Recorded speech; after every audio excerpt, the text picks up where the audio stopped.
CPIM Panihati ২ নম্বর area কমিটির পক্ষ থেকে কর্মী সভার আয়োজন করা হয়, যেখানে উপস্থিত ছিলেন সিপিআইএম নেত্রী মীনাক্ষী মুখোপাধ্যায় সহ আরো অনেকেই।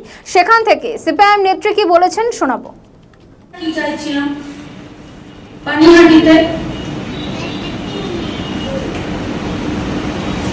উত্তর ২৪ পরগনায় আমাদের গোটা পশ্চিমবঙ্গ রাজ্যে, আমাদের দেশে, আচ্ছা আমাদের দুনিয়াতে আমরা কি চাইছি? জায়গা, যে রোজগারে আমার আজ সিকিউর হবে, আমার ভবিষ্যৎ সিকিউর হবে। আমার সংস্কৃতি, আমার বেড়ে ওঠা, আমার ভবিষ্যৎ, তাকে টুকরে মুচড়ে দলা পাকিয়ে এক জায়গায় গণতন্ত্র,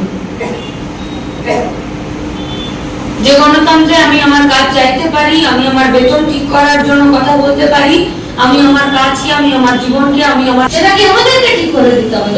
তুমি থাকবে গো আমার সাথে?